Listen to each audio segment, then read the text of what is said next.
I am pregnant. ਹਾਂ ਮੈਂ ਮਾਇਰਾ ਹਾਂ। ਮਾਇਰਾ ਮਤਲਬ ਬਿਊਟੀਫੁਲ। ਪਰ ਤੁਸੀਂ ਇਹ ਵੀ ਸੋਚ ਸਕਦੇ ਹੋ ਕਿ ਮਾਇਰਾ ਸ਼ਬਦ ਦਾ ਅਰਥ ਇਹ ਹੋਵੇਗਾ ਆਈ ਐਮ ਪ੍ਰੈਗਨੈਂਟ, ਕਿਉਂਕਿ ਮਨੁੱਖ ਹਰ ਚੀਜ਼ ਦੇ ਅਰਥ ਆਪਣੇ ਹਿਸਾਬ ਨਾਲ ਸੋਚਦਾ ਹੈ। ਨੋ ਯੂ ਆਰ ਪ੍ਰੈਗਨੈਂਟ ਕਿ ਤੁਹਾਡੇ ਅੰਦਰ ਸੁਪਨੇ ਨਹੀਂ ਬਣਦੇ, ਕਿ ਤੁਹਾਡੇ ਅੰਦਰੋਂ ਇੱਛਾਵਾਂ ਜਨਮ ਨਹੀਂ ਲੈਂਦੀਆਂ, ਕਿ ਤੁਹਾਡੇ ਅੰਦਰ ਖਿਆਲ ਨਹੀਂ ਹਿਲਦੇ। ਹਰ ਸ਼ਖਸ ਦੇ ਅੰਦਰ ਕੁਝ ਬਣਦਾ ਹੈ, ਜਨਮਦਾ ਹੈ।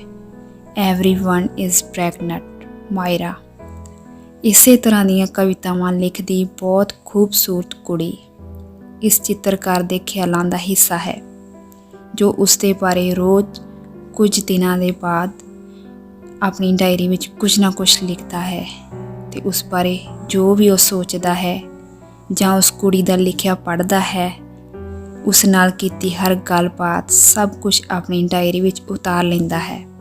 ਇਹ ਬਹੁਤ ਸੋਹਣਾ ਸ਼ਹਿਰ ਹੈ, ਚਾਰੇ ਪਾਸਿਆਂ ਤੋਂ ਬਹੁਤ ਹਰਿਆਲੀ ਅਤੇ ਛੋਟੇ-ਛੋਟੇ ਪਿੰਡਾਂ ਨਾਲ ਘਿਰਿਆ ਹੋਇਆ। ਇਸ ਸ਼ਹਿਰ ਵਿੱਚ ਇੱਕ ਬਹੁਤ ਵੱਡੇ ਅਤੇ ਸੋਹਣੇ ਘਰ ਵਿੱਚ ਇੱਕ ਪੇਸ਼ਾਵਰ ਅਤੇ ਕਾਫੀ ਮਸ਼ਹੂਰ ਚਿੱਤਰਕਾਰ ਰਹਿੰਦਾ ਹੈ। ਇਹ ਆਦਮੀ ਆਮ ਲੋਕਾਂ ਵਰਗਾ ਨਹੀਂ ਹੈ। ਇਹ ਅਖਬਾਰ ਨੂੰ ਹਮੇਸ਼ਾ ਪੁੱਠੇ ਪਾਸਿਓਂ ਪੜ੍ਹਨਾ ਸ਼ੁਰੂ ਕਰਦਾ ਹੈ। ਪਹਿਲਾਂ ਆਖਰੀ ਪੰਨਾ ਪੜ੍ਹਦਾ ਹੈ। ਸਵੇਰ ਦੀ ਚਾਹ ਆਪ ਬਣਾਉਂਦਾ ਹੈ, ਭਾਵੇਂ ਕਿ ਇਸ ਦੀ ਪਤਨੀ ਇਸ ਲਈ ਚਾਹ ਬਣਾਉਣਾ ਚਾਹੁੰਦੀ ਹੈ। ਇਸ ਆਦਮੀ ਨੂੰ ਸਿਰਫ ਸ਼ਾਂਤੀ ਚਾਹੀਦੀ ਹੈ। ਇਹ ਇਕੱਲਾ ਚੁੱਪ ਅਤੇ ਸ਼ਾਂਤ ਰਹਿਣਾ ਪਸੰਦ ਕਰਦਾ ਹੈ। ਇਸ ਨੂੰ ਕਿਸੇ ਗੱਲ ਦੀ ਖੁਸ਼ੀ ਨਹੀਂ ਹੁੰਦੀ, ਨਾ ਹੀ ਇਹ ਕਦੇ ਉਦਾਸ ਹੁੰਦਾ ਹੈ। ਇਸ ਦੀ ਪਤਨੀ ਇਸ ਨੂੰ ਪੱਥਰ ਦਿਲ ਆਦਮੀ ਆਖਦੀ ਹੈ। ਇਸ ਦੀ ਇੱਕ ਦੋਸਤ ਹੈ, ਉਹ ਮੈਨਿਸ ਗਰਲ ਹੈ। ਉਹ ਜਵਾਨ ਕੁੜੀ ਹੈ ਜੋ ਹਲੇ ਵਿਆਹੀ ਨਹੀਂ। ਉਹ ਮੁੰਡਿਆਂ ਵਾਲੇ ਕੱਪੜੇ ਪਾਉਂਦੀ ਹੈ ਅਤੇ ਹਮੇਸ਼ਾ ਕਿਤੇ ਵੀ ਆਉਂਦੀ ਜਾਂਦੀ ਇੱਕ ਕੁੜੀ ਨੂੰ ਆਪਣੇ ਨਾਲ ਰੱਖਦੀ ਹੈ। ਉਹ ਕਾਲਜ ਵਿੱਚ ਪੜ੍ਹਦੀ ਅਤੇ ਹੋਸਟਲ ਵਿੱਚ ਰਹਿੰਦੀ ਹੈ। ਉਹ ਕਦੇ ਇਕੱਲੀ ਨਹੀਂ ਸੌਂਦੀ। ਉਸ ਨੂੰ ਹਮੇਸ਼ਾ ਇੱਕ ਕੁੜੀ ਆਪਣੇ ਨਾਲ ਸੌਣ ਲਈ ਚਾਹੀਦੀ ਹੈ। ਉਹ ਕਿਤੇ ਨਾ ਕਿਤੇ ਧੁਰ ਅੰਦਰੋਂ ਆਪਣੇ ਆਪ ਨੂੰ ਮੁੰਡਾ ਮਹਿਸੂਸ ਕਰਦੀ ਹੈ। ਇਸ ਚਿੱਤਰਕਾਰ ਦੇ ਅਜੀਬ ਦੋਸਤਾਂ ਵਿੱਚੋਂ ਇੱਕ ਅਜਿਹਾ ਵੀ ਹੈ ਜੋ ਇੱਕ ਅਜੀਬ ਬਿਮਾਰੀ ਦਾ ਸ਼ਿਕਾਰ ਹੈ। ਉਹ ਆਪਣਾ ਪਿਸ਼ਾਬ ਪੀਂਦਾ ਹੈ। ਇਸ ਭੈੜੀ ਆਦਤ ਨੂੰ ਛੱਡਣ ਲਈ ਉਹ ਪਿਛਲੇ 1 ਸਾਲ ਤੋਂ ਟ੍ਰੀਟਮੈਂਟ ਲੈ ਰਿਹਾ ਹੈ, ਪਰ ਉਸ ਦੀ ਇਸ ਬਿਮਾਰੀ ਬਾਰੇ ਉਸ ਡਾਕਟਰ ਅਤੇ ਚਿੱਤਰਕਾਰ ਤੋਂ ਬਿਨਾਂ ਕਿਸੇ ਨੂੰ ਵੀ ਨਹੀਂ ਪਤਾ। ਇਸ ਦਾ ਇੱਕ ਅਜਿਹਾ ਦੋਸਤ ਵੀ ਹੈ ਜਿਸ ਨੂੰ ਬੋਲਣ ਦਾ ਦੌਰਾ ਪੈਂਦਾ ਹੈ। ਉਹ 2-2 ਘੰਟੇ ਲਗਾਤਾਰ ਬੋਲਦਾ ਰਹਿੰਦਾ ਹੈ, ਇੱਕ ਗੱਲ ਨੂੰ 5 ਜਾਂ 6 ਵਾਰ ਦੁਹਰਾਉਂਦਾ ਹੈ। ਅਜਿਹੇ ਅਜੀਬ ਲੋਕਾਂ ਵਿੱਚ ਘਿਰਿਆ ਹੋਇਆ ਇਹ ਚਿੱਤਰਕਾਰ ਇਹਨਾਂ ਲੋਕਾਂ ਬਾਰੇ ਕਦੇ ਨਹੀਂ ਸੋਚਦਾ। ਉਹ ਬਹੁਤ ਘੱਟ ਸੋਚਦਾ ਹੈ ਅਤੇ ਆਮ ਤੌਰ 'ਤੇ ਉਸ ਦੇ ਦਿਮਾਗ ਵਿੱਚ ਉਸ ਦੀ ਇੱਕ ਦੋਸਤ ਦਾ ਖਿਆਲ ਰਹਿੰਦਾ ਹੈ। ਉਹ ਹੈ ਮਾਇਰਾ, ਜੋ ਉਸ ਦੀ ਫੇਸਬੁੱਕ ਫਰੈਂਡ ਹੈ। ਇਹ ਚਿੱਤਰਕਾਰ ਚਾਹੁੰਦਾ ਹੈ ਕਿ ਉਸ ਦੀ ਪਤਨੀ ਉਸ ਦੀ ਡਾਇਰੀ ਨੂੰ ਕਦੇ ਨਾ ਪੜ੍ਹੇ, ਕਿਉਂਕਿ ਡਾਇਰੀ ਵਿੱਚ ਉਹ ਸਭ ਕੁਝ ਤਕਰੀਬਨ ਮਾਇਰਾ ਬਾਰੇ ਲਿਖਦਾ ਹੈ। ਕਿਸੇ ਵੀ ਥਾਂ 'ਤੇ ਕਿਸੇ ਕੁੜੀ ਜਾਂ ਔਰਤ ਦੀ ਹਾਜ਼ਰੀ ਉਸ ਜਗ੍ਹਾ ਨੂੰ ਇੱਕ ਵੱਖਰੀ ਰੌਣਕ ਨਾਲ ਭਰ ਦਿੰਦੀ ਹੈ। ਜੇਕਰ ਉਹ ਖੂਬਸੂਰਤ ਹੋਵੇ ਤਾਂ ਉਸ ਤੋਂ ਵੱਡੀ ਗੱਲ ਹੈ। ਉਹ ਤੁਹਾਡੀ ਭੈਣ ਜਾਂ ਧੀ ਹੋਵੇ। ਵੈਸੇ ਖੂਬਸੂਰਤੀ ਦੁਨੀਆ ਵਿੱਚ ਹਰ ਜਗ੍ਹਾ 'ਤੇ ਹੈ, ਧਰਤੀ ਦੇ ਹਰ ਹਿੱਸੇ 'ਤੇ, ਆਸਮਾਨ ਦੇ ਵਿੱਚ ਵੀ। ਤੁਸੀਂ ਕਿਸੇ ਵੀ ਮੁਹੱਲੇ ਜਾਂ ਗਲੀ ਵਿੱਚ ਚਲੇ ਜਾਣਾ, ਉੱਥੇ ਬਹੁਤ ਬੱਚੇ ਮਿਲ ਜਾਣਗੇ, ਕੁਝ ਠੀਕ ਠਾਕ ਲੱਗਣ ਵਾਲੇ ਆਦਮੀ ਮਿਲ ਜਾਣਗੇ, ਪਰ ਉੱਥੇ ਘੱਟੋ ਘੱਟ ਇੱਕ ਔਰਤ ਜਾਂ ਕੁੜੀ ਅਜਿਹੀ ਜ਼ਰੂਰ ਮਿਲ ਜਾਵੇਗੀ ਜੋ ਖੂਬਸੂਰਤ ਹੋਵੇਗੀ। ਕੁਦਰਤ ਨੇ ਮੇਰੇ ਨਾਲ ਵੀ ਥੋੜ੍ਹੀ ਜਿਹੀ ਲਿਹਾਜ਼ ਕੀਤੀ ਹੈ। ਮੇਰੀ ਇੱਕ ਫੇਸਬੁੱਕ ਫਰੈਂਡ ਹੈ ਮਾਇਰਾ, ਬਹੁਤ ਖੂਬਸੂਰਤ ਹੈ। ਮੈਂ ਮਾਇਰਾ ਬਾਰੇ ਹਾਲੇ ਬਹੁਤਾ ਨਹੀਂ ਜਾਣਦਾ। ਇਹ ਪੰਜਾਬੀ ਕੁੜੀ ਹੈ। ਭਾਵੇਂ ਪੰਜਾਬੀ ਕੁੜੀਆਂ ਦੇ ਅਜਿਹੇ ਨਾਮ ਨਹੀਂ ਹੁੰਦੇ, ਪਰ ਲੋਕ ਫੇਸਬੁੱਕ 'ਤੇ ਇਸ ਤਰ੍ਹਾਂ ਦੇ ਅਜੀਬੋ-ਗਰੀਬ ਨਾਮ ਅਕਾਊਂਟ 'ਤੇ ਬਣਾ ਲੈਂਦੇ ਨੇ। ਵੈਸੇ ਜ਼ਿੰਦਗੀ ਦੇ ਇਸ ਸਮੇਂ ਵਿੱਚ ਇਸ ਗੱਲ ਦਾ ਮੈਂ ਓਨਾ ਸਵਾਦ ਲੈ ਸਕਦਾ ਹਾਂ ਜਿੰਨਾ ਜਵਾਨ ਹੁੰਦੇ ਲੋਕ ਸਿਰਫ ਕਿਸੇ ਕੁੜੀ ਦੇ ਦੋਸਤ ਹੋਣ ਨਾਲ ਭਰੇ ਮਹਿਸੂਸ ਕਰਦੇ ਹਨ, ਭਾਵੇਂ ਮੈਂ ਬੁੱਢਾ ਨਹੀਂ ਹਾਂ। ਪਰ ਪਿਛਲੇ 15 ਸਾਲਾਂ ਵਿੱਚ ਜੋ ਹੁੰਦਾ ਰਿਹਾ ਉਸਨੇ ਮੇਰੇ ਲਈ ਖੂਬਸੂਰਤੀ ਅਤੇ ਔਰਤ ਜਾਂ ਕੁੜੀ ਦੇ ਅਰਥ ਬਦਲ ਦਿੱਤੇ ਹਨ। ਆਮ ਤੌਰ 'ਤੇ ਮੈਂ ਕਿਸੇ ਵੀ ਨੂੰ ਮਿਲਣਾ ਪਸੰਦ ਨਹੀਂ ਕਰਦਾ, ਨਾ ਹੀ ਮੈਂ ਚਾਹੁੰਦਾ ਹਾਂ ਕਿ ਕੋਈ ਮੇਰੇ ਕੋਲ ਘਰ ਨੂੰ ਮੈਨੂੰ ਮਿਲਣ ਆਵੇ। ਪਰ ਇਸ ਕੁੜੀ ਨੂੰ ਮਿਲਣ ਬਾਰੇ ਕਈ ਵਾਰ ਖਿਆਲ ਆਉਂਦਾ ਰਹਿੰਦਾ ਹੈ। ਕਈ ਵਾਰ ਉਹ ਅਜਿਹਾ ਕੁਝ ਕਰਦੀ ਹੈ ਜਿਸ ਤੋਂ ਉਸਨੂੰ ਮਿਲਣ ਬਾਰੇ ਖਿਆਲ ਸਤਾਉਣ ਲੱਗਦਾ ਹੈ। ਉਸਨੇ ਇੱਕ ਦਿਨ ਆਪਣੀ ਕਿਤਾਬ ਪੜ੍ਹਦੀ ਦੀ ਫੋਟੋ ਫੇਸਬੁੱਕ 'ਤੇ ਪੋਸਟ ਕੀਤੀ ਸੀ। ਉਹ ਉਸਦੇ ਸਿਰਫ ਹੱਥ ਦੀ ਫੋਟੋ ਸੀ। ਖੁੱਲ੍ਹੀ ਕਿਤਾਬ 'ਤੇ ਹੱਥ ਰੱਖਿਆ ਹੋਇਆ ਸੀ। ਹੱਥ ਦਾ ਰੰਗ ਬਹੁਤ ਗੋਰਾ ਸੀ। ਖੁੱਲ੍ਹੀ ਕਿਤਾਬ 'ਤੇ ਹੱਥ ਰੱਖਿਆ ਉਸਦਾ ਬਹੁਤ ਖੂਬਸੂਰਤ ਲੱਗ ਰਿਹਾ ਸੀ। ਪਤਲੀਆਂ ਲੰਮੀਆਂ ਉਂਗਲਾਂ, ਇਹ ਹੱਥ ਬਿਲਕੁਲ ਉਹੀ ਹੱਥ ਸੀ ਜਿਸ ਨੂੰ ਜੋਤਸ਼ੀ 23 ਨੰਬਰ ਹੱਥ ਆਖਦੇ ਹਨ। ਇਸ ਕਿਸਮ ਦੇ ਹੱਥ ਬਹੁਤ ਸੋਹਣੇ ਹੁੰਦੇ ਹਨ। ਇੱਕ ਦਿਨ ਉਸਨੇ ਆਪਣੀ ਪਿਕ ਵੀ ਪੋਸਟ ਕੀਤੀ, ਪਰ ਇੱਕ ਵੀ ਲਾਈਕ ਆਉਣ ਤੋਂ ਪਹਿਲਾਂ ਡਿਲੀਟ ਕਰ ਦਿੱਤੀ ਸੀ। ਪਰ ਮੈਂ ਵੇਖ ਲਈ ਸੀ।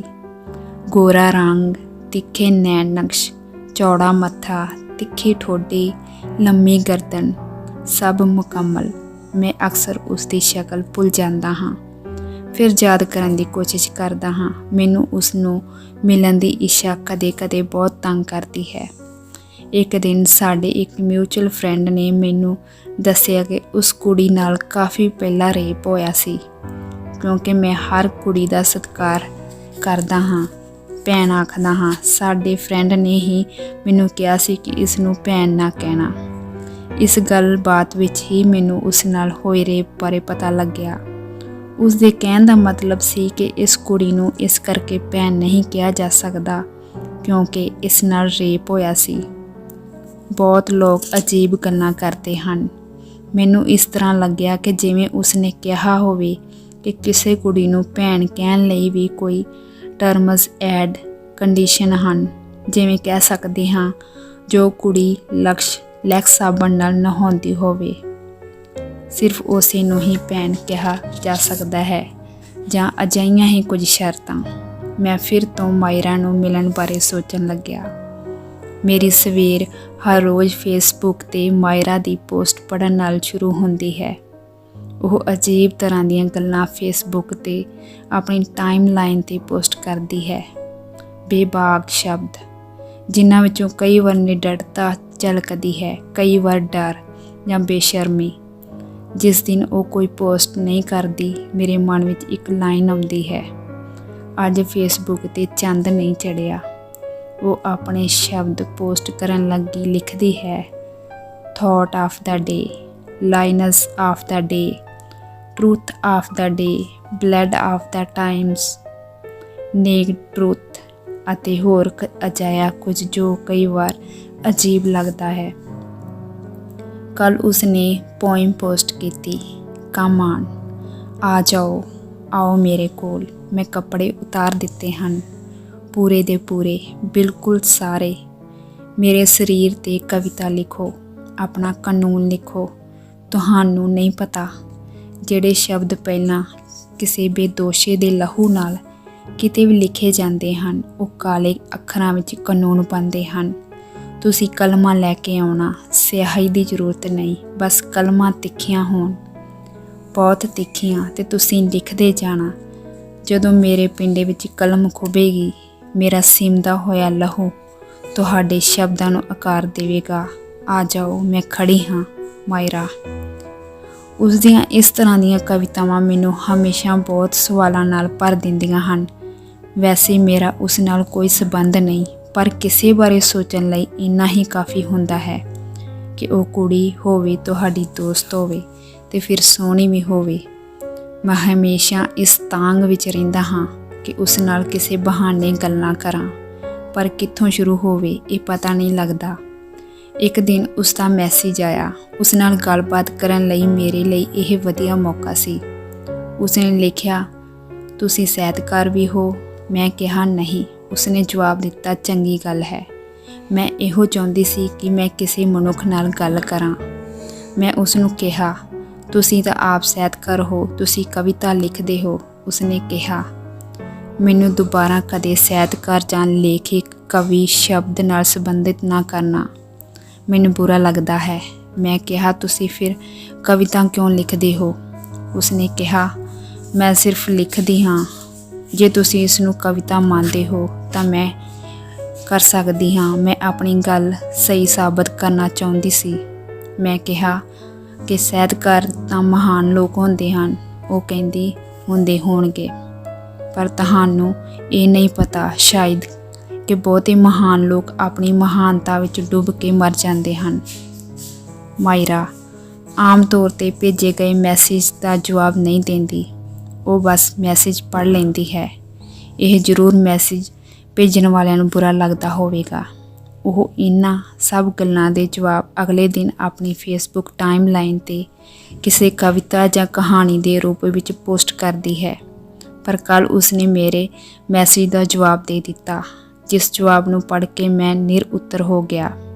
ਮੈਂ ਉਸ ਨੂੰ ਪੁੱਛ ਬੈਠਾ ਕਿ ਲੋਕ ਆਖਦੇ ਹਨ ਤੁਹਾਡੇ ਨਾਲ ਰੇਪ ਹੋਇਆ ਸੀ, ਕਿ ਇਹ ਸੱਚ ਹੈ? ਉਸਨੇ ਜਵਾਬ ਦਿੱਤਾ, ਮੈਂ ਔਰਤ ਹਾਂ ਅਤੇ ਸ਼ਾਇਦ ਮੈਨੂੰ ਲੱਗਦਾ ਹੈ ਕਿ ਰੇਪ ਲਈ ਇੰਨਾ ਹੀ ਕਾਫੀ ਹੈ। ਤੁਸੀਂ ਇਹ ਕਿਉਂ ਪੁੱਛ ਰਹੇ ਹੋ? ਜਾਂ ਤੁਹਾਨੂੰ ਲੱਗਦਾ ਹੈ ਕਿ ਕਿਸੇ ਦਰਖਤ ਜਾਂ ਕਾਰ ਨਾਲ ਵੀ ਇਹ ਹੋ ਸਕਦਾ ਹੈ? ਮੈਂ ਕਿਹਾ, ਸੌਰੀ। ਮਾਇਰਾ ਦਾ ਹੈਰਾਨ ਕਰਨ ਵਾਲਾ ਜਵਾਬ ਸੀ, ਚਲੋ ਤੁਹਾਨੂੰ ਮਾਫ਼ ਕੀਤਾ। ਕੁਝ ਸਮੇਂ ਲਈ ਮੈਂ ਸੁੰਨ ਜਿਹਾ ਬੈਠ ਰਿਹਾ। ਫਿਰ ਮਾਇਰਾ ਦਾ ਮੈਸੇਜ ਆਇਆ, ਤੁਸੀਂ ਇਕੱਲੇ ਸੌਂਦੇ ਹੋ ਜਾਂ ਕੋਈ ਔਰਤ ਤੁਹਾਡੇ ਕੋਲ ਸੌਂਦੀ ਹੈ? ਮੈਂ ਕਿਹਾ, ਇਹ ਤੁਸੀਂ ਕਿਉਂ ਪੁੱਛ ਰਹੇ ਹੋ? ਉਸ ਦਾ ਜਵਾਬ ਸੀ, ਬਸ ਇਹੀ ਗੱਲ ਹੈ ਕਿ ਮੈਨੂੰ ਇਹ ਨਹੀਂ ਪੁੱਛਣਾ ਚਾਹੀਦਾ ਅਤੇ ਤੁਹਾਨੂੰ ਮੈਨੂੰ ਅਜਿਹਾ ਕੋਈ ਸਵਾਲ ਅੱਗੇ ਤੋਂ ਨਹੀਂ ਕਰਨਾ ਚਾਹੀਦਾ। ਅੱਜ ਫਿਰ ਸਵੇਰ ਦੀ ਚਾਹ ਨਾਲ ਮੈਂ ਮਾਇਰਾ ਦੀ ਕਵਿਤਾ ਪੜ੍ਹ ਰਿਹਾ ਹਾਂ, ਸਵੇਰੇ 5 ਵਜੇ। ਇਹ ਸ਼ਾਇਦ ਉਸਨੇ ਦੇਰ ਰਾਤ ਪੋਸਟ ਕੀਤੀ ਹੋਵੇਗੀ। ਵੇਸ਼ਵਾ, ਇੱਕ ਬਹੁਤ ਸੋਹਣੀ ਫੁੱਲਾਂ ਵਾਂਗ ਮਹਿਕਦੀ ਔਰਤ ਰੋਜ਼ ਰਾਤ ਨੂੰ ਲਾਸ਼ ਬਣ ਜਾਂਦੀ ਹੈ। ਉਸਦੇ ਜਿਸਮ ਵਿੱਚ ਕੋਈ ਉਤੇਜਨਾ ਨਹੀਂ ਹੁੰਦੀ। ਉਸਦੇ ਸਾਰੇ ਜਿਸਮ ਦੀ ਖੁਸ਼ਬੂ ਸ਼ਰਾਬ ਦੀ ਹਵਾੜ ਵਿੱਚ ਗੁੰਮ ਜਾਂਦੀ ਹੈ।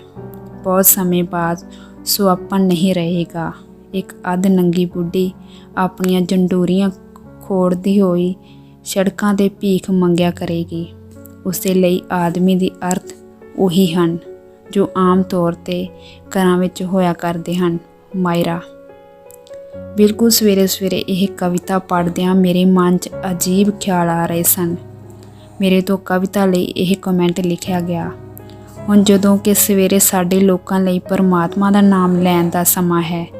ਮੇਰੀ ਮਾਂ ਇਸ ਸਮੇਂ ਪਾਠ ਕਰ ਰਹੀ ਹੈ ਅਤੇ ਮੈਂ ਵੇਸ਼ਵਾ ਬਾਰੇ ਇੱਕ ਪੋਇਮ ਪੜ੍ਹ ਰਿਹਾ ਹਾਂ। ਸ਼ਾਇਦ ਮੈਨੂੰ ਇਸ ਸਮੇਂ ਸਰਬੱਤ ਦੇ ਭਲੇ ਦੀ ਅਰਦਾਸ ਵਿੱਚ ਡੁੱਬ ਜਾਣਾ ਚਾਹੀਦਾ ਹੈ। ਇਹ ਲਿਖਣ ਬਾਅਦ ਮੈਂ ਆਪਣੇ ਰੋਜ਼ਾਨਾ ਦੇ ਕੰਮ ਵਿੱਚ ਵਿਅਸਤ ਹੋ ਗਿਆ। ਮੈਂ ਆਪਣੀਆਂ ਬਣਾਈਆਂ ਪੇਂਟਿੰਗਸ ਵਿੱਚੋਂ ਕੁਝ ਕੁ ਸਿਲੈਕਟ ਕਰ ਰਿਹਾ ਸੀ, ਜਿਨ੍ਹਾਂ ਨੂੰ ਸ਼ਹਿਰ ਵਿੱਚ ਅਗਲੇ ਹਫ਼ਤੇ ਲੰਘਣ ਵਾਲੀ ਐਗਜ਼ੀਬਿਸ਼ਨ ਵਿੱਚ ਰੱਖਿਆ ਜਾਣਾ ਸੀ। ਆਪਣੇ ਕੰਮ ਤੋਂ ਵਿਹਲਾ ਹੋ ਕੇ ਦੁਪਹਿਰ ਦੇ ਖਾਣੇ ਬਾਅਦ ਮੈਂ ਬੜੇ ਆਰਾਮ ਦੀ ਸਥਿਤੀ ਵਿੱਚ ਸੀ ਕਿ ਮਾਇਰਾ ਦਾ ਜਵਾਬ ਮੇਰੇ ਕਮੈਂਟ ਦੇ ਪ੍ਰਤੀਕਰਮ ਵਜੋਂ ਆਏਗਾ। ਮੈਂ ਸੋਚਿਆ ਹੁਣ ਵਿਹਲੀ ਹੋ ਗਈ ਹੋਵੇਗੀ।